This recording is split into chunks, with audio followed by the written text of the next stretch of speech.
Fala, galerinha da Medicina Veterinária, saudações, meus amigos.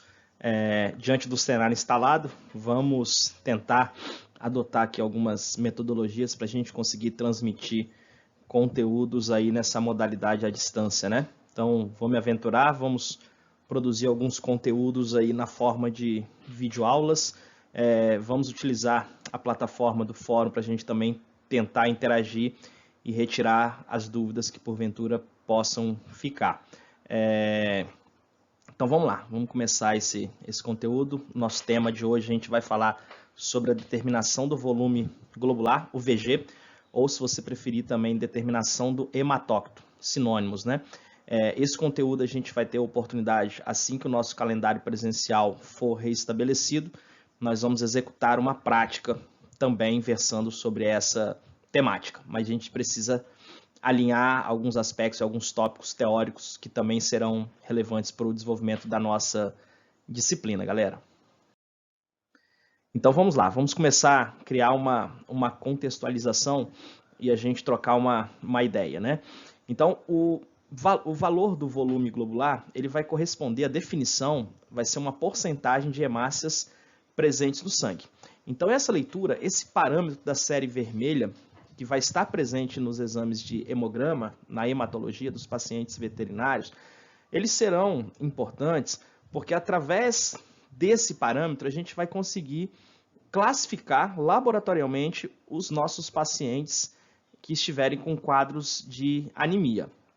Daqui a pouco a gente vai avançar esse conteúdo, a gente vai melhorar essas explicações, mas esse teste ele realmente é importante. E já convém a gente destacar que a unidade que a gente vai encontrar nesse exame vai ser através de um percentual. Então, quando a gente fizer a leitura dessa informação, a gente vai ter um valor tabelado de acordo com a característica da espécie e a gente vai ter uma leitura. Por exemplo, 40 e a unidade seria %. Então, já vou entender que, por definição, seria a porcentagem de hemácias que estariam presentes no sangue. Então, a gente já entendendo que as hemácias possuem o papel de veicular e fazer o transporte de gases, tanto a oxigenação quanto a remoção de gás carbônico, né? Após o fenômeno da hematose, das trocas de gases. Então, eu já consigo entender que se eu tiver uma determinação laboratorial de uma baixa, de um nível muito crítico, isso pode realmente comprometer o estado hemodinâmico desse paciente. Então, esse exame ele vai ser interessante porque, através de um diagnóstico de um quadro anêmico, nós precisamos entender que essa anemia ela pode enfrentar estágios muito distintos. Eu posso ter desde uma anemia leve, com baixa preocupação clínica, ou até mesmo estados críticos, né, em que o paciente estará numa iminência de óbito e que necessitará até mesmo de intervenções emergenciais, como, por exemplo, a transfusão sanguínea. Então, esse exame ele vai conseguir matematizar o processo, ele vai conseguir trazer um dado objetivo, ok? Bom, como que a gente vai conseguir evoluir esse teste? Ele vai ser calculado, esse exame, esse parâmetro, né, a partir de uma coluna de sangue em que a sua centrifugação vai produzir a compactação máxima das hemácias. Bom, então, para a gente conseguir executar esse parâmetro, a gente vai precisar de uma centrífuga especial, uma centrífuga de alta rotação. E essa centrífuga será fundamental para a gente conseguir executar esta técnica, né? Então, para a gente rodar esse exame, esse teste, nós vamos precisar de alguns materiais. Eu vou precisar de tubos específicos, que nós chamamos de tubos capilares, ou se vocês preferirem, tubos de microhematócrito. Eu vou precisar de um selante para o tubo, daqui a pouco eu vou mostrar as alternativas e as opções. Vou precisar dessa centrífuga que eu acabei de mencionar e uma tabela de leitura. Calma lá que a gente vai avançar um pouquinho e isso vai ficar mais claro. Bom, então a gente já fez um desenho dessa importância desse teste. Então, além da gente conseguir executar esse teste numa dinâmica laboratorial que a gente vai ter futuramente, precisamos compreender as características, precisamos compreender o porquê da execução desse teste. Então, o hematócrito, a gente costuma dizer que ele é um dos parâmetros mais importantes que a gente vai ter na série vermelha. Para a gente compreender, o hemograma ele vai ser classificado em série vermelha, série branca, ou se vocês preferirem, leucograma, e a gente tem também a plaquetometria, ou a contagem de plaquetas, né? Então, esse parâmetro do hematócrito, ou volume globular, ele se inserirá na série vermelha. Ele tem algumas características para a gente discutir. Ele é um teste rápido, então a gente não necessita de grandes tempos de processamentos laboratoriais, a gente consegue executar esse teste com uma boa velocidade, então a gente consegue ter resultados para interpretar e para tomar decisões terapêuticas com boa velocidade. Ele é um teste de boa reprodutibilidade. O que é isso? Se eu pegar uma amostra de um mesmo paciente e eu realizar esses testes em laboratórios diferentes, com equipamentos diferentes, cidades diferentes, eu vou ter resultados iguais. Então, não é um teste que apresenta grande variação se eu fizer em uma estrutura ou em outra. Então, isso é muito bom, porque é um teste que tem boa reprodutibilidade e que vai me dar uma boa precisão de leitura, né? Outra característica interessante desse teste, ele exige um consumo de uma pequena quantidade de sangue para ser processado. Então, através de um tubo tampa roxa, aquele tubo com EDTA, uma pequena alíquota, uma pequena amostra retirada desse tubo vai ser suficiente para a gente conseguir realizar esse processamento. Então, ele não consome, ele não necessita, ele não demanda um grande volume sanguíneo, que poderia ser uma desvantagem, sobretudo em pacientes de pequeno porte, onde a colheita ela é mais complexa, né? Um pouco mais difícil, às vezes, de obter amostras generosas, né? Atualmente, a técnica do microhematócrito desenvolvida é a dos tubos capilares, é a mais difundida. Olha só, antigamente, a gente não vai viver essa situação. Antigamente, a gente conseguia executar essa técnica por duas metodologias distintas. Uma que nós chamávamos de método do microhematócrito e o outro método do macrohematócrito. Esse método do macrohematócrito, ele caiu em desuso, ele utilizava um tubo específico que a gente chamava de tubo de Weintraub. E ele tinha muito problema em relação à reprodutibilidade e em relação à precisão dessa leitura. Era um teste que apresentava muitas variações para o mesmo paciente. Então, isso produzia muita dificuldade. O clínico que fosse receber esse resultado para ele tomar as suas decisões, para ele interpretar e tomar a decisão, em diversos momentos ele ficaria em dúvida quanto à confiabilidade desse teste. Entretanto, a técnica que é utilizada atualmente, e já não é uma técnica tão recente, ela é antiga, esse método é bem clássico, né? É a técnica do microhematócrito justamente por essas características, né? Ele é veloz, não é uma técnica cara, é uma técnica com boa reprodutibilidade, é uma técnica em que a gente tem resultados confiáveis e precisos. Então, isso realmente é muito útil e justifica, né, o porquê já ter sido abandonada essa técnica do macrohematócrito. Ela é antiga, a gente nem fala mais dela. Esse tubo que eu mencionei de Weintraub é até difícil achar para comprar, em razão dessa técnica já não ser difundida, não ser recomendada, não ser uma técnica atual e não trazer bons resultados. Então, obviamente, a gente vai nos concentrar especificamente nessa técnica do microhematócrito, que é a que é empregada até hoje e é a que tem relevância para nós nessa disciplina. Bom, observem essa imagem aqui. Nós temos alguns pacientes, inclusive coloquei aqui uma imagem, né, de um paciente humano para a gente observar uma característica clínica e daqui a pouco a gente estabelecer uma correlação com a patologia clínica, né? Então, nós temos aqui a avaliação de mucosas, né? Então, aqui eu tenho um paciente em que a gente está observando a mucosa ocular. Eu tenho um outro paciente veterinário que a gente está observando aqui a mucosa oral. Eu tenho mais um paciente veterinário que a gente está observando a mucosa genital, mais especificamente a mucosa vulvar, né? E aqui um paciente humano que se está investigando também a mucosa ocular. Observe que nós temos um padrão semelhante, né, em relação à coloração da mucosa desses diferentes pacientes aqui, de diferentes espécies, inclusive, né? Todos estão com mucosas pálidas, mucosas hipocoradas, que nós chamamos, né?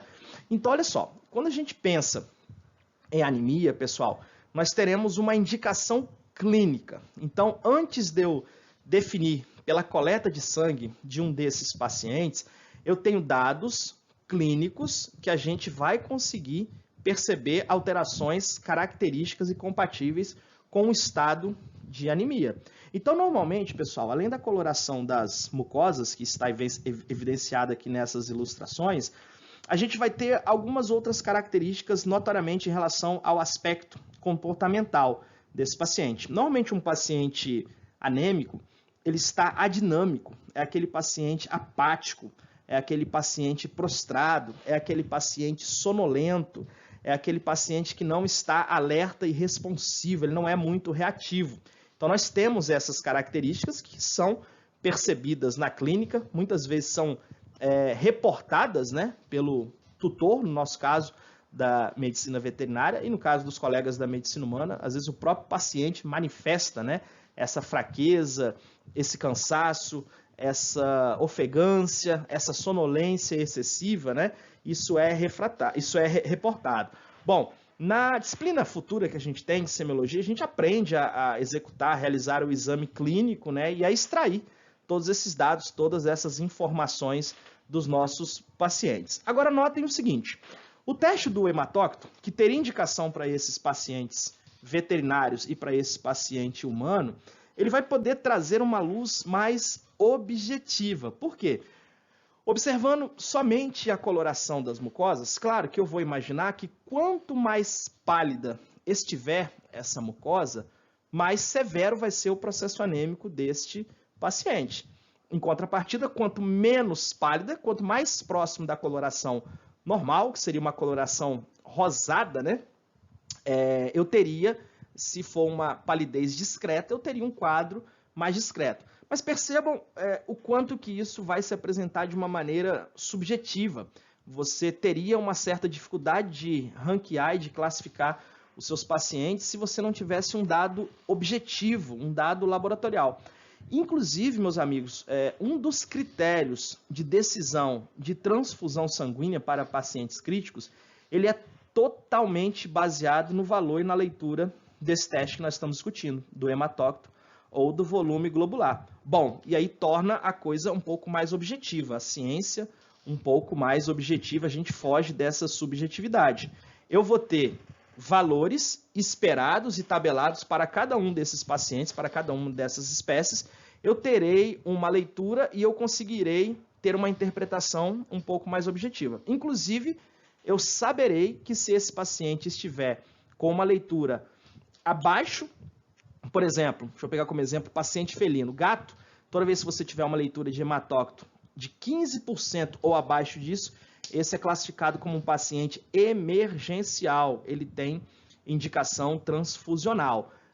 Para a espécie canina, que eu me lembro aqui de cabeça, esse valor de indicação de transfusão seria 12%. Então, um paciente com 12% ou abaixo de 12% do hematócrito também seria um paciente classificado emergencialmente e um paciente com indicação de transfusão emergencial, ou seja, iminência de óbito. Se você não fizer nada ou se as suas atitudes terapêuticas forem lentas, esse paciente estará em grave risco de não resistir, de falecer, né? Agora, observe o seguinte, imagina, por exemplo, se eu tiver um paciente canino, esse aqui, por exemplo, aqui ilustrado aqui no nosso vídeo aqui, que eu estou assinalando aqui a mucosa dele pálida, mas imagina que ele não tenha um valor indicativo de transfusão. Imagina, sei lá, que ele tenha um valor de 32% de hematócrito. E nessa espécie, o valor mínimo, né, seria 37%. Então, eu teria uma classificação, uma confirmação de um quadro anêmico, porém, nesse paciente, que eu estou atribuindo esse valor aqui, hipoteticamente falando, né, desse exame que eu estou dando esse resultado, ele não teria indicação transfusional, não seria um paciente emergencial. Então, a gente tem que entender o seguinte, uma decisão como você transfundir um paciente, ela é uma decisão que tem que ser muito bem tomada, porque a gente não pode enxergar a transfusão só sob o ponto de vista benéfico, né, que vai salvar a vida. Uma transfusão mal indicada, ela pode ter também reações adversas, efeitos colaterais, pode ter complicações se nós indicarmos ela em situação incorreta ou se utilizarmos situações de incompatibilidade, né, sanguínea, enfim. Então, esse dado laboratorial do hematócito, ele vai tornar esse processo dessa interpretação mais clara, mais cristalina e mais objetiva. Então, existirá sim uma correlação entre os dados clínicos desse paciente e os dados laboratoriais que nós conseguiremos reproduzir no laboratório de patologia clínica veterinária. Então, vamos avançar. Perdão, gente, desculpa aí a falha técnica, me desentendi severamente aqui com o avançar aqui dos slides. Na verdade, eu tentei fazer uma assinalação, um assinalamento por cima de uma imagem e vi que o programa não permite esse recurso. Eu não sei se para vocês vai aparecer a pontinha do meu mouse, né? Eu acho que aqui o que eu estou vendo não vai ser transmitido para vocês. Então, vou tentar ir descrevendo exatamente, né? Então, olha só, nessa caixa em vermelha, a gente está separando parâmetros só da série vermelha do hemograma, ou do eritrograma, que é por onde a gente está iniciando o nosso estudo. E observem que o hematócito, ele é um parâmetro da série vermelha do hemograma. Então, a gente vai nos concentrar nessa aula de hoje, a gente vai estudar depois mais parâmetros, mas especificamente o tema e o objetivo da aula de hoje é a gente discutir o hematócito. Observe o seguinte, esse é um exame aqui de um animal, o nome do laboratório CEAVET, recolhido da internet, tá? Animal tequila, é um cão da raça Golden, né? Uma raça fantástica, né? Muito admirada, a gente gosta muito. É um animal jovem, né? De 2 anos de idade, uma fêmea. Tá aqui o nome da proprietária, Carolina, o nome da médica veterinária responsável, doutora Kalinka Gromboni, o nome da clínica, chama Clínica HVA, e foi enviado o sangue com EDTA, né? O nosso famosinho ácido etileno de amino tetracético, ou o tubo tampa roxa, que a gente sabe que é o indicado, que é o ideal para a gente ter a preparação e a execução do hemograma. Bom, olhando aqui para esse hemograma real, aqui retirado da internet, eu consigo observar que esse paciente teve um hematócito de 43. Eu já sei que a unidade desse teste é porcentagem, né, 43%. E aqui eu tenho um valor tabelado, para essa espécie, para a espécie canina, a leitura mínima seria 37 e a máxima seria 55%. Então, esse paciente, 43, ele ficou dentro desta faixa de valores de referência, né? Eu lembro que eu tinha um professor lá em Viçosa, um grande professor, uma referência, né? Toda vez que a gente falava que o valor deu normal, ele ficava pau da vida, né? Ele nos corrigia, falava que a gente tinha que falar que o valor está ajustado para a faixa de referência do paciente em questão, né? Porque ele falou, você não pode preconceitualmente classificar um quadro anêmico ou algum distúrbio como anormal, né? Enfim, então ele tinha essa discussão que para agora não vai ser tão relevante assim. Mas olha só, então eu sei que é um valor tabelado, eu não preciso memorizar os valores específicos, né, para cada paciente, para cada espécie, né, a gente nem vai conseguir memorizar isso tudo, são valores tabelados, são dados. Mas olha só, vamos interpretar aqui, fazendo algumas simulações em cima dessa cadela tequila. Por exemplo, se eu tivesse uma leitura da tequila abaixo de 37, por exemplo, se eu tivesse um valor de 30% do hematócito, eu teria sim um diagnóstico e uma classificação de um estado anêmico. Se eu tivesse nesse mesmo paciente uma leitura de 25%, eu também teria uma classificação de um estado anêmico. Se eu tivesse uma leitura de 8%, eu também teria a classificação de um estado anêmico. Mas notem o seguinte, esses 3 cenários que eu desenhei, 8%, 25% e 30%, eles terão faixas de risco totalmente diferentes, né? Então, esse teste ele é bem interessante, que a gente vai conseguir fazer uma classificação da anemia desse paciente, não só o diagnóstico da anemia, mas uma classificação, e inclusive o clínico, quando receber esse teste, esse resultado, ele saberá medidas que ele terá que tomar, se é um paciente emergencial, se é um paciente que podemos evoluir mais exames, podemos tratar em casa, se é um paciente de internação. Então, por exemplo, uma leitura para a espécie canina de 8% é um sinal de alerta, é um paciente que está na iminência de morrer, se não for feito nada a respeito.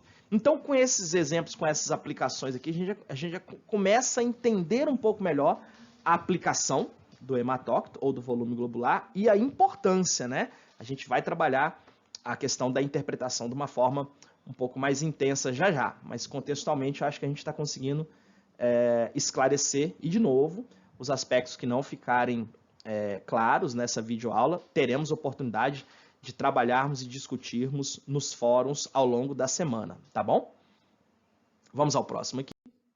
Bom, aqui eu tenho uma ilustração que nós sabemos o seguinte: as hemácias, né, os glóbulos vermelhos ou os eritrócitos, como preferirem, possuem a nobre função, né, de carregar oxigênio para os tecidos do nosso organismo, carregar gases também, né, transportar também o CO2. Então nós sabemos que as hemácias, elas se apresentam na ordem de grandeza de milhões de células por milímetro cúbico de sangue. Então ocorre o seguinte: imagina se eu tivesse a possibilidade de olhar um campo em uma microscopia e observasse aqui na esquerda esta densidade de glóbulos vermelhos, essa povoação celular de glóbulos vermelhos. Então, em contrapartida, se eu tivesse a oportunidade de observar isso ao microscópio, a prancha que está ilustrada aqui ao lado direito, observe que há uma rarefação dessas células, né? A gente já não encontra uma densidade populacional dessas células, como no exemplo da esquerda. Então, toda vez que eu tiver uma indicação de um quadro anêmico, eu também vou ter uma percepção, se eu realizar um esfregaço sanguíneo desse paciente, que é um teste diferente do que a gente está falando aqui do hematócrito, eu também terei uma percepção. Se eu encontrar essa rarefação celular, se o meu esfregaço for feito direitinho, né? Depois a gente vai falar, a gente vai praticar também essa técnica, mas se eu encontrar uma densidade populacional dessas células vermelhas bem reduzida, bem esparsas, eu também terei uma indicação de um quadro anêmico. Mas notem, eu ainda não tenho, se eu não utilizar um método quantitativo, como o hematócrito, né, eu não terei isso convertido em um número e eu não conseguirei saber se esse paciente necessitará de uma transfusão de sangue emergencial, se ele poderá ser tratado com um sulfato ferroso e um complexo vitamínico para casa, ou se será um paciente de terapia hospitalar intensiva, né?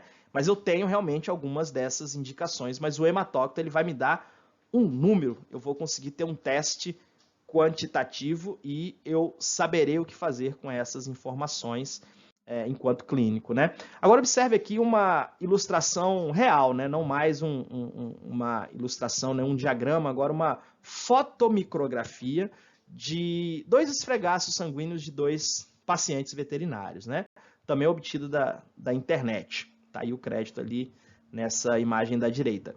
Bom, então observe o seguinte: nessa prancha da esquerda eu tenho uma densidade de população celular que praticamente ocupa, né, todas as áreas, todos os espaços desse campo celular observado na microscopia óptica. Quando eu observo o esfregaço do paciente à direita, eu justamente observo esse fenômeno, né, de uma rarefação. As células se apresentam esparsamente, elas não estão com uma densidade populacional elevada. Então, isso é uma indicação de um quadro e de um processo anêmico que poderíamos também observar mediante ao ato de uma confecção de um esfregaço sanguíneo, porém ainda sem ter a quantificação, né? Bom, para a gente pensar em materiais, o que a gente necessita para conseguir executar esse parâmetro ou esse teste, a primeira coisa vai começar com a coleta de uma amostra, né? Aqui representada, a gente já teve a oportunidade, antes da interrupção das aulas presenciais, pudemos ter frequentado o rancho e mostramos, né, os tipos de coletas diferentes, em espécies diferentes. Então agora nós já conhecemos o sistema de coleta aberto, o sistema de coleta fechado. Aqui também é uma imagem de internet, o profissional está fazendo a coleta com as agulhas né, de Vacutene. Aqui ele optou por não utilizar aquele suporte, que nos dá um pouco mais de estabilidade, mas a gente percebe que está sendo coletado um pescoço de um equídeo, né? Então a gente sabe que é uma veia bem calibrosa, né? Então realmente é uma punção um pouco mais simplificada, né? Então ele fez esse sistema de coleta fechada e eu vou precisar de uma amostra de um paciente veterinário do tubo tampa roxa, né? Para a gente submeter ao processamento laboratorial. Na próxima prancha aqui eu apresento a vocês os nossos tubos capilares, ou se você preferir, tubos de microhematócrito. Eles levam o nome da técnica que a gente vai executar. Eles possuem essa propriedade da capilaridade, são tubos finíssimos, são tubos de vidro, então eles são bem frágeis por ser muito finos. Frequentemente ocorrem acidentes desse tubinho se fragmentar. Caiu, quebrou, isso acaba ocorrendo. Então a gente tem que tomar um pouco de cuidado no manuseio, que é um material bem frágil. Se a gente pegar ele com força ou com mau jeito, ele vai realmente se fragmentar, ele vai realmente se partir. Existem até algumas situações em que esses tubos se fragmentam durante o processamento na centrífuga, né? Já a gente fala um pouco melhor dessa parte da centrífuga mais adiante. Então eu vou ter que transferir a minha amostra do tubo com EDTA para esses tubos capilares para a gente conseguir realizar o processamento desse. A gente pode utilizar o selamento utilizando o bico de Bunsen em ambiente laboratorial. Podemos utilizar essas, não é brincadeira não, essas massinhas de modelar de criança também podem ser utilizadas. Eu não tinha uma experiência tão boa com essas massas de modelar em castelo, não. O que ocorre? Lá era muito quente e se o ambiente laboratorial não tivesse preparado, climatizado adequadamente, às vezes a gente chegava e ligava o ar-condicionado ali na hora, essas massinhas em alta temperatura, ela fica com uma liga, com uma consistência, ela meio que derrete, não é bem a palavra derreter, mas acontecia às vezes vazamento, o selamento do tubo não ficava muito adequado e a gente tinha que repetir o processamento. Eu tive a oportunidade de experimentar aqui na nossa unidade de Vitória. Em Castelo eu chegava até a botar essa massinha na geladeira para ela ficar um pouco mais rígida, um pouco mais dura e diminuir um pouco a possibilidade do vazamento e melhorar o selamento dos tubos, né? Eu testei aqui em Vitória com uma massinha e o resultado foi um pouco melhor do que eu tinha observado lá em Castelo, né? Bom, nunca tive experiência, mas isso está descrito também na literatura. Não sei se vocês lembram, alguém criança aí que já tenha acertado uma bola de futebol e quebrado uma vidraça, existe uma massa específica, a gente chama de massa de vidraceiro, né? Que é utilizada para fazer esses reparos. Quando você quebra um vidro, eles vão fixar com essa massa, né? Essa aqui ilustrada. Elas também têm indicação para utilizar como selamento dos tubos, né? Mas basicamente a gente usa mais a chama. O bico de Bunsen, ele é o mais ideal para essa tarefa. Aquela chama mais azulada lá do bico de Bunsen, a gente consegue ter um selamento muito rápido. Alternativamente, é possível também realizar o selamento com vela, com isqueiro, com lamparina. Fósforo é mais difícil, você precisa de uma chama um pouco mais duradoura, né? Então, se você não tiver disponível o bico de Bunsen, outras fontes de chama também vai dar certo, vai dar para fazer essa técnica aí com um pouquinho mais de paciência, demora um pouquinho mais. Bom, eu preciso de centrífugas específicas, as chamadas centrífugas de microhematócrito. Existem diversos modelos e marcas diferentes, né? A gente vai apresentar a vocês, a gente tem uma mais nova, um modelo mais atualizado do que esse que a gente está ilustrando aqui. E lá na unidade de Castelo a gente já trabalhava com uma mais antiguinha, mais surrada, mais judiada, né? Mas vamos entender o que ocorre nesse componente. Então, normalmente, são centrífugas de alta rotação. Para essa técnica, eu preciso de 11.500 a 12.000 RPMs. Então, essas centrífugas, por serem de alta rotação, tem algumas centrífugas que vão a 12.000, eu já vi de 14.000, já vi até de 16.000, apesar da gente não necessitar dessa rotação superior a 11.500 para essa técnica, né? Mas, por ser uma centrífuga de rotação, de alta rotação, elas têm uma base muito pesada. Quando você coloca ela na bancada e você tenta movimentá-la, elas são bem pesadas.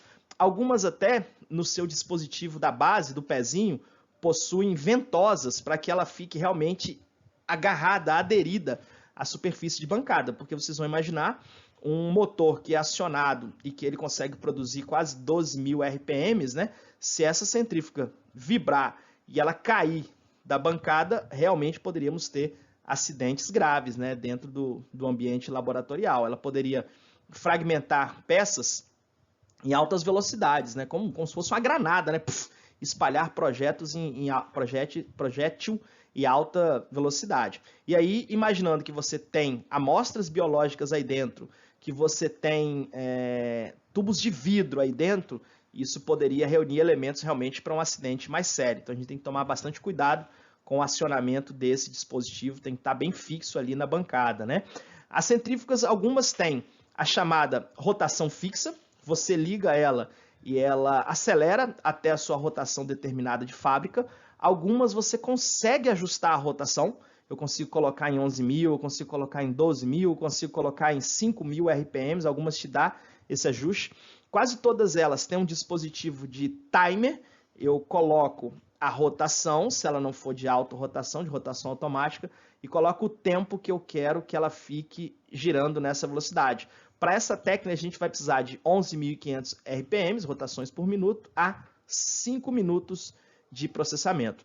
Algumas centrífugas possuem dispositivos de emergência, em caso de ruídos ou alguma coisa que você necessite interromper o funcionamento dessa centrífuga, elas têm botões de interrupção.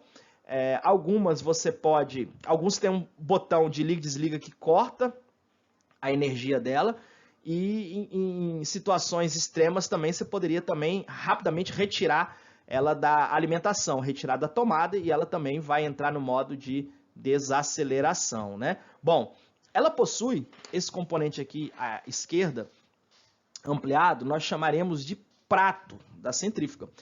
Existem algumas variações desses modelos de prato, mas esses modelos são próprios e específicos para que a gente consiga encaixar os tubos capilares ou os tubos de microhematócrito para que a gente consiga realizar essa centrifugação. A partir dessa centrifugação, a gente vai produzir a máxima compactação. Os elementos celulares pesados, né, os eritrócitos, eles vão ficar compactados ao fundo e a fração líquida do sangue, né, o plasma, vai sobrenadar. Daqui a pouco a gente tem algumas ilustrações sobre isso também para a gente compreender. Bom, existe também um card ou um cartão que normalmente ele é entregue pelo fabricante da própria centrífuga, ele vem junto. Daqui a pouco eu detalho melhor a utilização desse card, desse cartão, que vai ser a parte da finalização da execução do teste e da leitura, né? Então vamos tentar fazer um passo a passo aqui com vocês utilizando essa ferramenta de videoaula. Então, primeira coisa, ao receber essa amostra no laboratório, eu preciso homogeneizar. Observem aqui nessa ilustração, nesse cortezinho à esquerda, que nós sabemos que se deixarmos uma amostra de um tubo tampa roxa com EDTA em repouso, existirá uma tendência à separação de fases.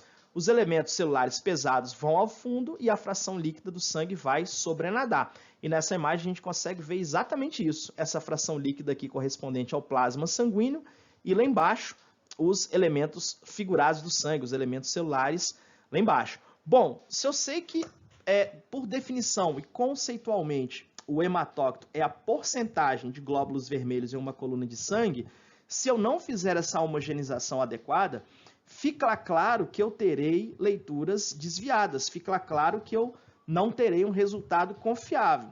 Pensa aqui comigo. Se você capturar para o tubo capilar essa amostra aqui de cima, a fração líquida, ora, eu vou capturar pouquíssimas células vermelhas. Os glóbulos vermelhos estão precipitados, né, estão decantados ali no fundo desse tubo. Então, imagina o seguinte, se eu não homogeneizar adequadamente essa amostra, eu vou ter um resultado de um paciente com hematócrito extremamente baixo, ao ponto de ter indicação até de transfusão sanguínea. Então, eu não posso, obviamente, cometer essa falha no processamento laboratorial, porque isso geraria um resultado que seria interpretado sem grande confiança. Ele geraria o que a gente chama de artefato, um resultado que não corresponderia ao valor real que a gente encontraria no paciente. Meus amigos, o contrário também é verdadeiro. Se você coletar para o tubo capilar a amostra que está ali decantada no fundo desse tubo, a gente vai ter uma celularidade muito alta e a fração líquida vai estar fora dessa coleta se você for lá no fundinho do tubo e capturar. Então, eu também teria uma leitura de um hematócrito muito elevado. daqui a pouco a gente vai melhorar essa discussão, mas a leitura de um hematócrito muito elevado também, na parte de interpretação clínica, representará alguns problemas. Quando eu tenho um hematócrito abaixo do valor de referência, vocês já entenderam que a gente classifica isso como um paciente anêmico. Agora, se esse valor, se essa leitura do volume globular do hematócrito for acima do valor tabelado para aquela espécie, nós chamaremos isso de policitemia ou paciente policitêmico. Não sei se esse termo é novo para vocês, mas policitemia, então, seria, grosseiramente falando, o contrário, o inverso de uma leitura de anemia, né? Então, ao invés de ter uma baixa desses glóbulos vermelhos, estaria havendo um excesso. Bom, aí você pensa assim, mas qual que seria o problema? A anemia você consegue entender a correlação clínica e o problema de ter um quadro anêmico, né?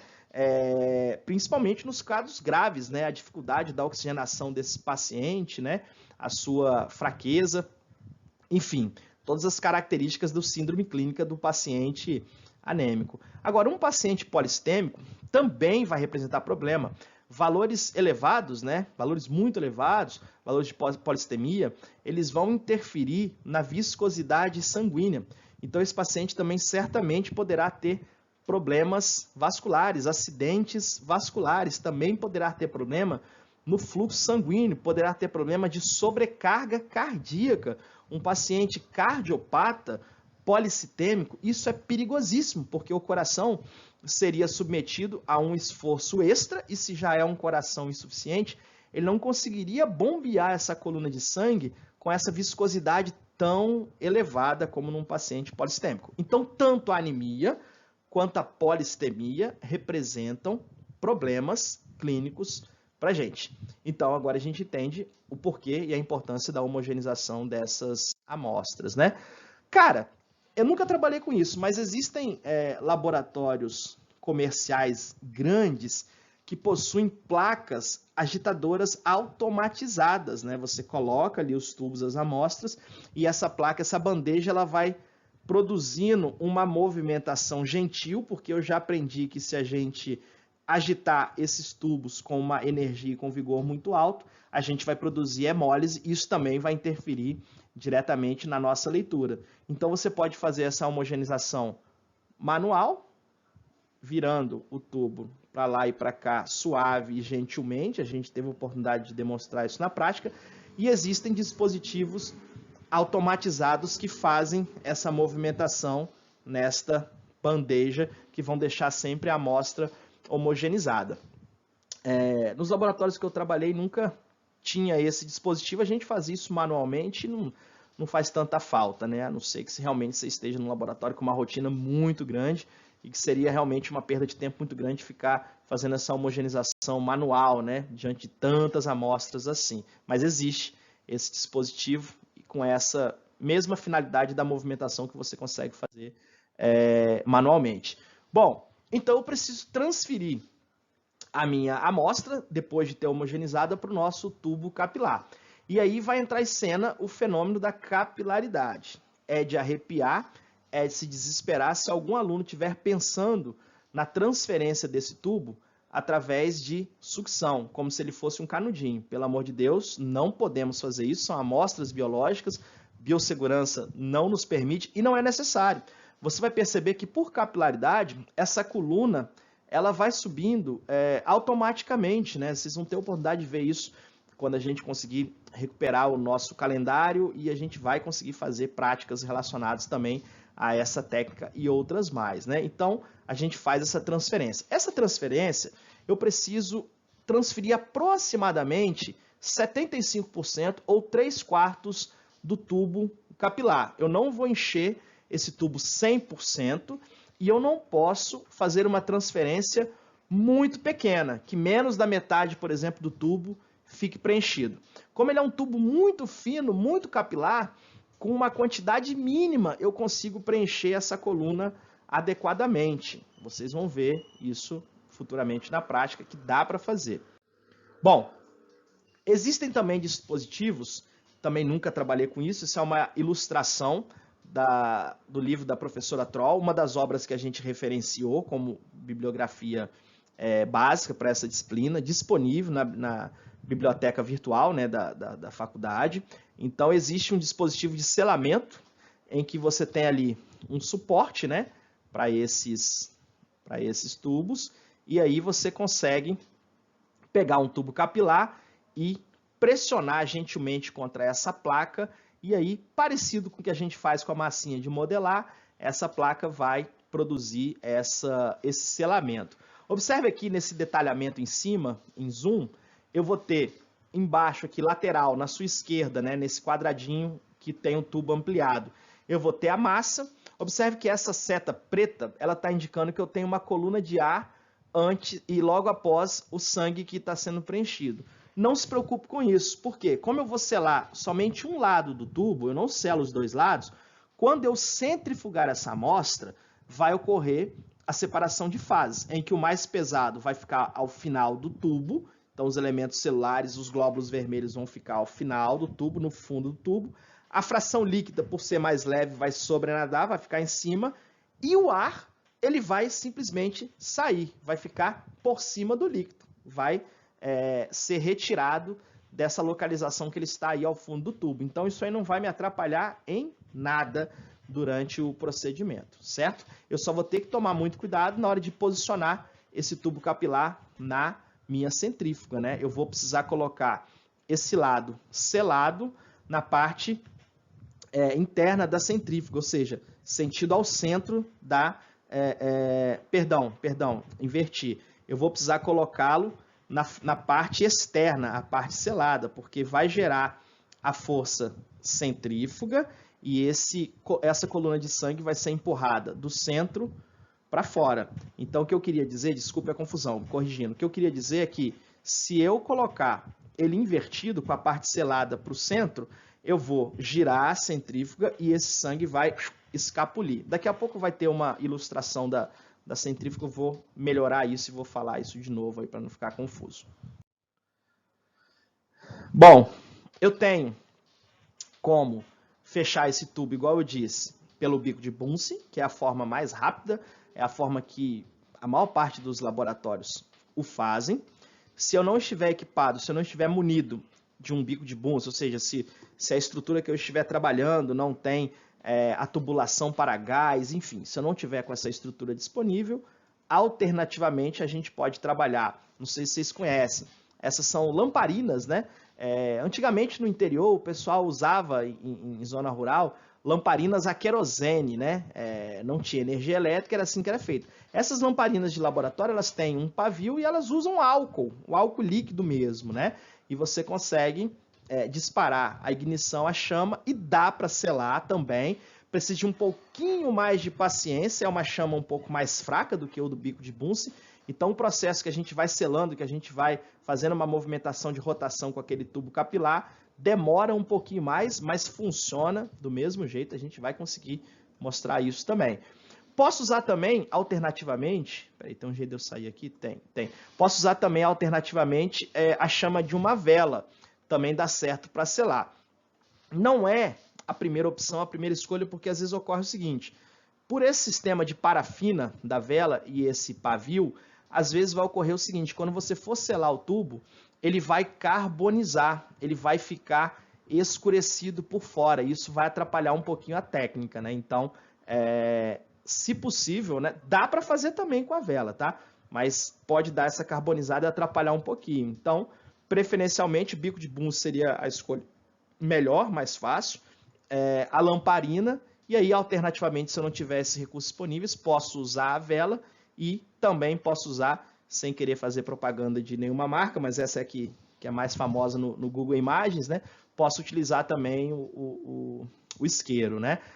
Para selar múltiplos tubos, eu não gosto muito do isqueiro não, porque você vai ter que colocar na chama alta e aquela ponteira ali, normalmente ela é feita, né, o pessoal que consome para acender cigarro, então você dispara aquela ignição ali rapidamente.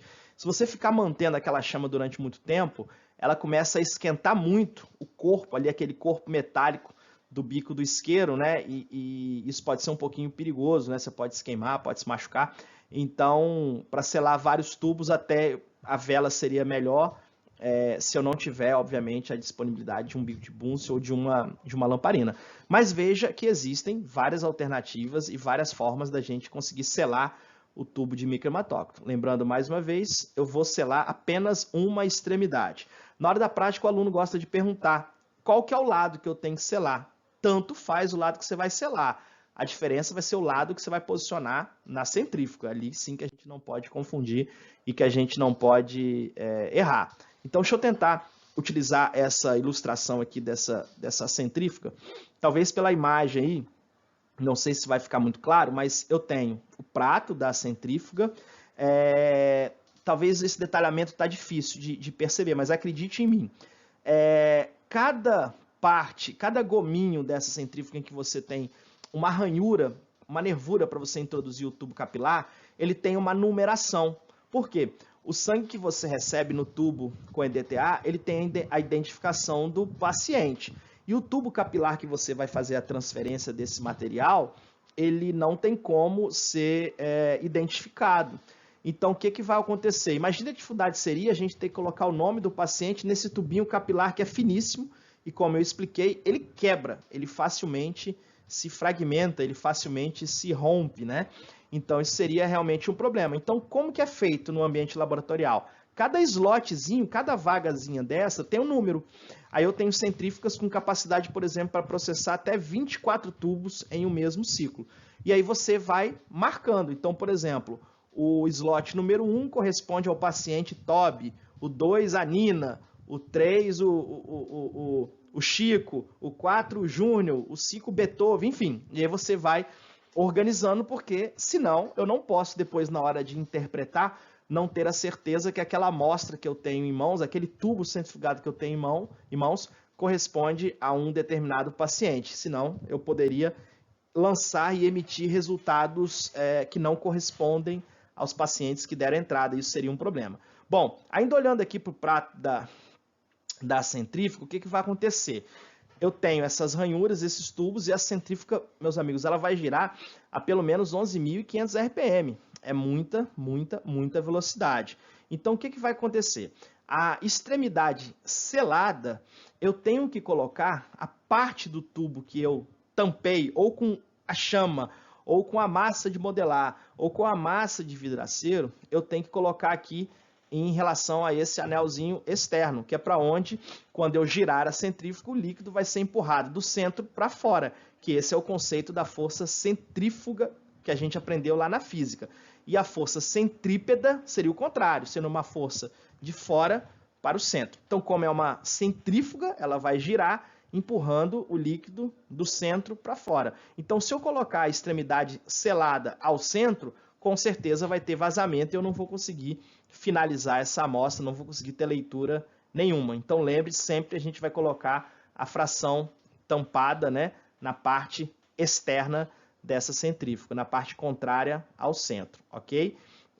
E aí essa centrífuga a gente vai mostrar depois também, ela tem um sistema de duas tampas, né, pela questão de segurança, ela tem um fechamento duplo, então tem uma tampinha que a gente rosqueia nesse prato, ela fica bem justa, de modo que se acontecer algum acidente de algum tubo se soltar e se fragmentar em altíssima velocidade, esses fragmentos ficarão contidos e confinados dentro do prato. Ainda que se quebrar tudo e saia pó de vidro e sangue pulverizado aí das amostras no prato, eu consigo limpar, higienizar esse prato, preparar novos tubos, selar novos tubos e realizar o procedimento novamente. Agora, se eu não tiver essa segurança, essas tampas bem fechadas, imagina se esses fragmentos fossem explodidos, né, no laboratório, então poderia causar realmente graves injúrias, graves acidentes aí aos técnicos e às pessoas que estão envolvidas ali com o processamento.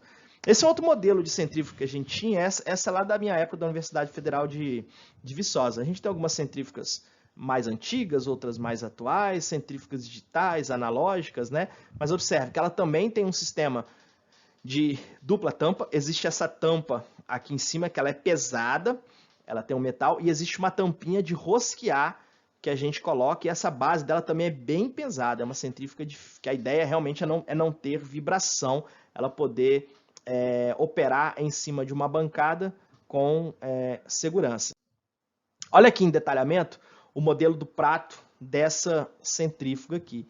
Também não sei se fica visível, mas aqui nas extremidades da onde você prende os tubos, diferente daquele outro prato metálico, né? Essa aqui tem um prato plástico e o tubo não fica todo inserido na ranhura, né? Tá aqui a indicação do meu dedo. Ele tem uma trava aqui no anel externo e uma trava aqui no anel interno do prato. E aqui a gente vê a parte que a gente vai rosquear e colocar a ponteira. Então, novamente, se não ficou claro nas falas anteriores, a parte que eu vou selar o tubo, eu colocaria nessa indicação aqui do meu dedo, no anel externo, né? E aí eu não teria problema com vazamento. Essa centrífuga também tem a numeração, tá difícil de ver aqui por essa imagem, mas há numerozinhos aqui em cada um desses slots e cada uma dessas vagas para você depois saber exatamente qual paciente é esse, né? Aqui o sistema de rosqueamento, a primeira tampa de segurança, a gente rosqueia bem arrochadinho, então qualquer acidente, qualquer fragmentação que tiver no interior do prato vai ficar lá, não vai expelir amostra biológica, não vai expelir fragmentos de vidro, não vai acontecer nenhum acidente mais grave. Então, eu sempre tenho que checar esse selamento, essa fechada dessa tampa, e aí depois essa segunda tampa que eu tenho ali.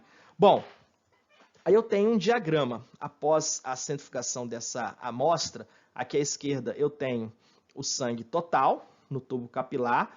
Quando eu centrifugar, eu vou ter a separação de fase. Observe que os elementos celulares, os eritrócitos, vão se depositar ao fundo desse tubo e a fração líquida, né, o plasma sanguíneo, ele vai sobrenadar, vai ficar por cima. Existe uma transição que a gente chama de capa leucocitária ou creme leucocitário e alguns autores também chamam de capa flogística.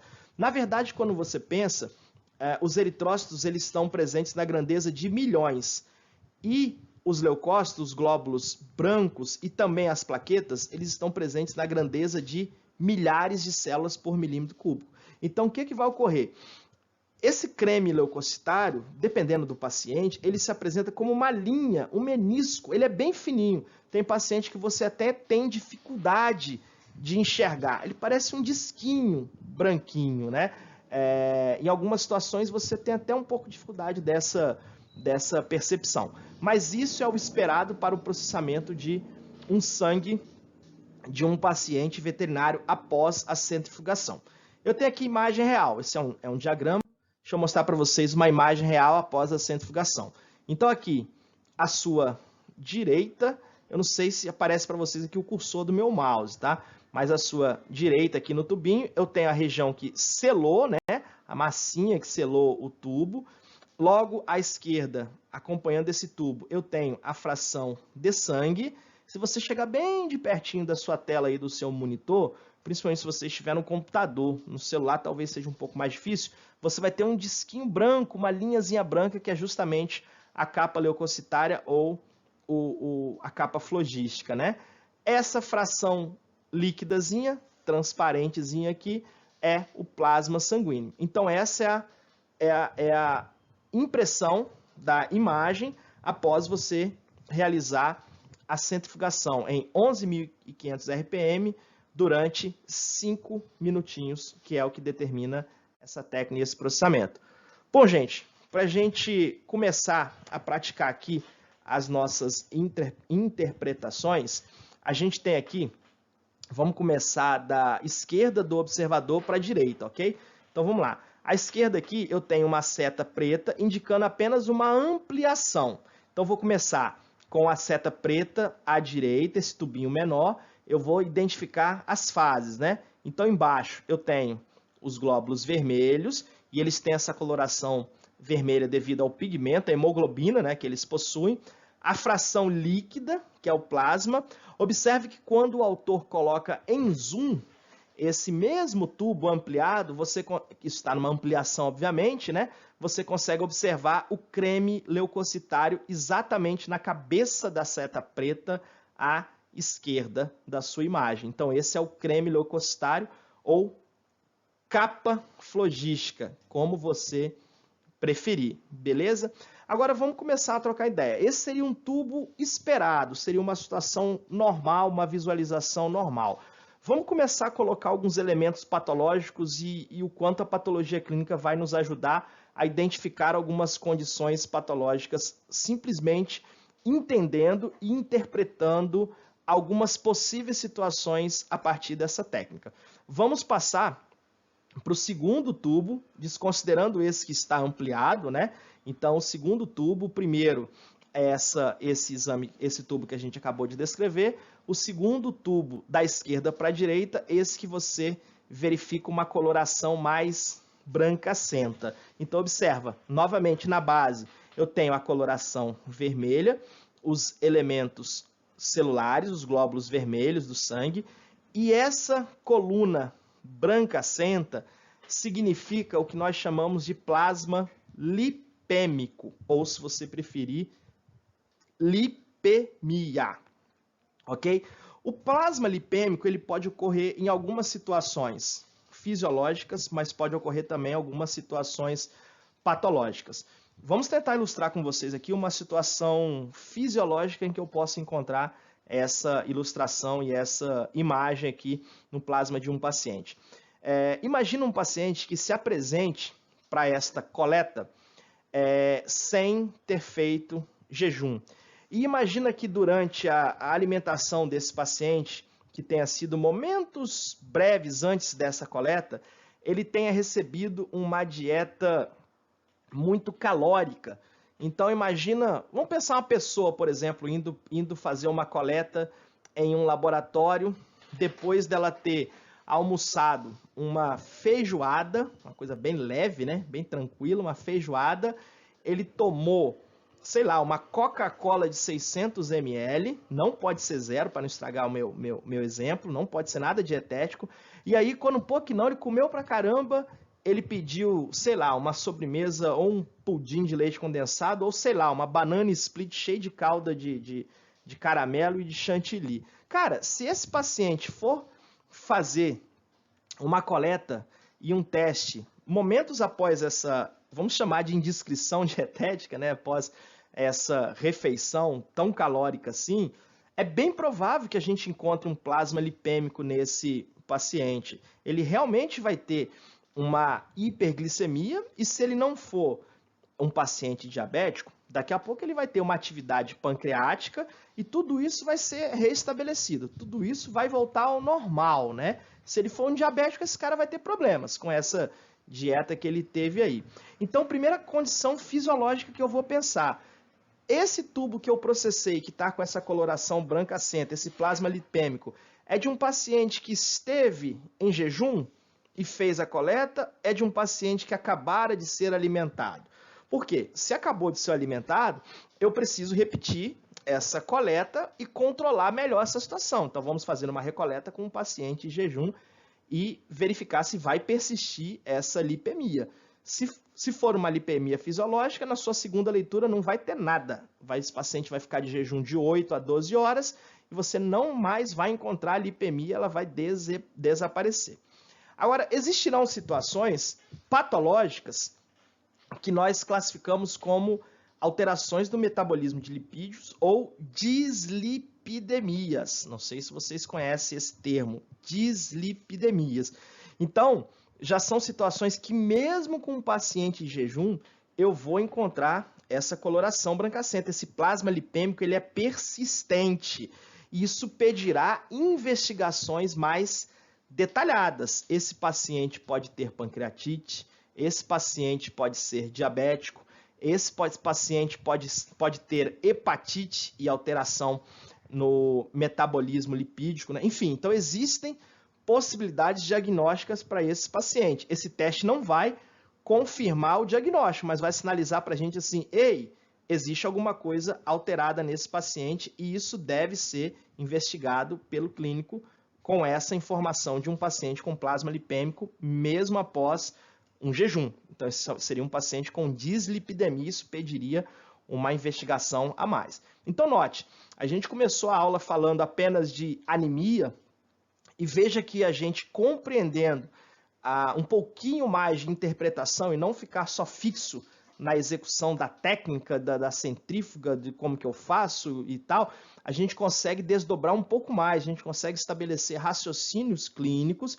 e a gente consegue fazer interpretações um pouco mais completas, né? Que é o que a gente vai necessitar para essa disciplina. Vamos passar aqui para o próximo tubo à direita.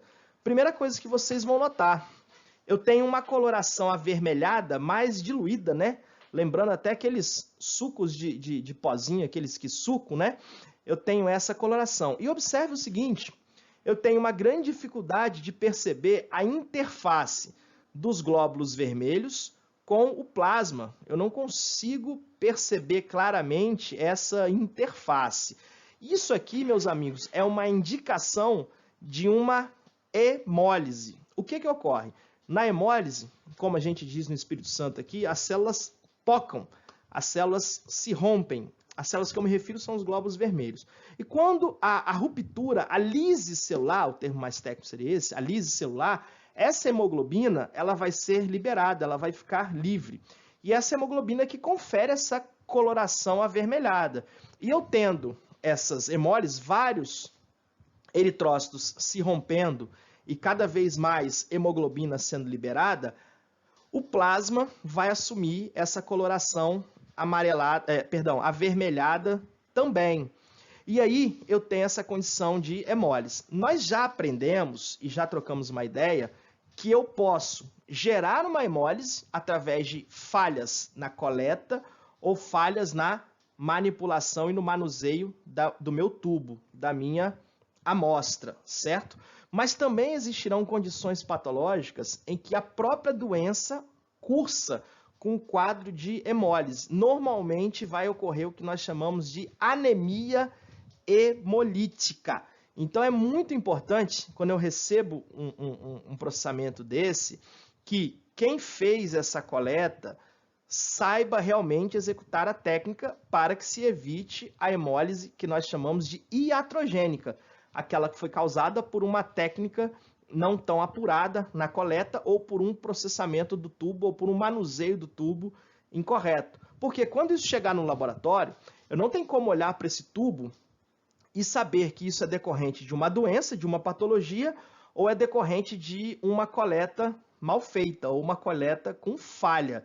Então, a gente sempre tem que realizar essa coleta respeitando os métodos. A gente conseguiu mostrar para vocês e falar, por exemplo, da transferência para o tubo, utilizando o sistema do vácuo, sem apertar o êmbolo, sem gerar pressão positiva, que nós sabemos que isso causa hemólise, né? Falamos algumas coisas relacionadas a isso que poderiam gerar essa hemólise. Principalmente falamos na hora da homogeneização dos tubos com anticoagulante, né? Que se a gente vibrar com bastante cinética, com bastante energia esses tubos, a gente também vai produzir hemólise in vitro. Não seria um processo patológico nesse exemplo, né? Então eu teria essa percepção do aspecto da aparência do tubo, rigorosamente idêntica para uma hemólise por doença e por uma hemólise causada por um mau processamento, por uma má coleta desta amostra. Então, eu vou ter esta caracterização aqui. Vamos passar para o próximo tubo à direita. Aqui a gente percebe o seguinte, a coluna de sangue, note que a cor também está bem diluída, né? O mesmo aspecto que eu tinha de coloração relacionada à hemólise, e quando eu comparo com os outros tubos da esquerda, eu vejo que é um outro tom de vermelho. Mas a primeira coisa que vai chamar a atenção é que a coloração do plasma desse paciente assume um aspecto amarelado. Todo mundo acho que chama atenção quando olha essa amostra, né? Bom, essa informação também ela é muito importante para o clínico e também para o patologista clínico que está com essa amostra. Primeira coisa que a gente vai classificar, qual é esse paciente? Existirá uma diferença nesse plasma amarelado, que a gente chama de plasma ictérico. Acho que vocês já ouviram falar essa expressão, icterícia. Então, a icterícia, ela produz coloração das mucosas amareladas, a mucosa ocular, mucosa oral, mucosa genital. Dependendo do grau dessa icterícia, a coloração da pele também fica amarelada. Isso ocorre muito em crianças também, viu? Na espécie humana nós temos também esta condição dos pacientes com icterícia. Então, na verdade, ocorre um acúmulo de um pigmento que a gente tem, que a gente chama de bilirrubina. Então, quando eu olho um plasma ictérico, eu penso numa condição laboratorial que a gente chama de hiperbilirrubinemia. Fica bolado ainda com esses nomes, não. Hiperbilirrubinemia. O excesso da bilirrubina causando essa pigmentação amarelada no plasma e nas mucosas e na pele deste paciente. Agora, olha só, existem situações que eu espero encontrar essa alteração, essa coloração amarelada em alguns pacientes veterinários. Quando eu penso nos ruminantes ou nos equinos, que são pacientes herbívoros, e aí dá para ampliar para outros pacientes herbívoros, os animais que estão em condição de pastejo, então teria que ser aquele cavalo a pasto, aquele cavalo estabulado, de ração e tal, nem sempre a gente vai encontrar essa caracterização. Então vamos pensar numa vaca a pasto ou num cavalo a pasto. Existem pigmentos carotenoides nas pastagens que conferem essa coloração também amarelada. Então, esses pacientes, se você mensurar a bilirrubina, não vai estar aumentado. Então, seria um plasma falsamente ictérico, né? Não seria uma icterícia verdadeira, seria um constituinte de carotenoides, de proteico, existente nas forragens da pastagem desses animais. Agora, quando eu penso em carnívoros, se eu tiver isso numa amostra de um paciente felino, de um paciente canino, essa explicação já não ocorre. Esses animais não são ruminantes, eles não se alimentam, né, de pastejo, né? Não adianta você me falar que o seu cachorro come graminha e vomita, o seu gato também come graminha, eu sei, mas a dieta deles não é essencialmente herbívora, né? Nós sabemos disso. Então, isso não é suficiente. Esses animais que porventura comerem graminhas e tudo mais, não é suficiente para causar essa alteração de coloração no seu plasma. Então, esse plasma em carnívoros é uma indicação de icterícia e certamente haverá o acúmulo de bilirrubina, que a gente chama de hiperbilirrubinemia, certo? Continuando aqui, eu tenho dois últimos tubos aqui à direita. Também esses tubos estão em condição de ampliação, ok? Primeira coisa que vai chamar... Então, está bem ampliado esses tubos. Primeira coisa que vai chamar a atenção, nesse primeiro tubozinho aqui, dos da direita, eu tenho uma capa ou um creme leucocitário bem grande. Observa aqui que essa área branquinha aqui, essa transição do vermelho com o plasma está cortada a coluna dele pelo zoom, né? A gente não vê o finalzinho do tubo. Mas quando eu comparo com o primeiro tubo que não está ampliado, à esquerda, né, na cabeça da seta do lado direito, eu vejo que essa coluna de glóbulos brancos está bem mais evidenciada nesse paciente. Isso também cabe uma interpretação clínica. Quando eu tenho uma coluna da capa flogística ou do creme leucocitário muito espessa, muito elevada, que normalmente ela é um fiozinho, uma unhazinha, um discozinho, um meniscozinho apenas, isso também é uma indicação de que há algum problema. Esse é um paciente com uma alteração leucêmica, é um paciente com leucemia, e isso pode disparar essas contagens anormais, isso pode se elevar. Podemos ter também outras alterações inflamatórias infecciosas que levem a essa condição, ok? Então, por exemplo, quadros como piometra, uma infecção uterina grave, processos inflamatórios infecciosos graves, eu poderia ter uma alteração no espessamento dessa coluna. E por fim, esse último tubinho aqui, eu tenho um paciente com um quadro anêmico, né?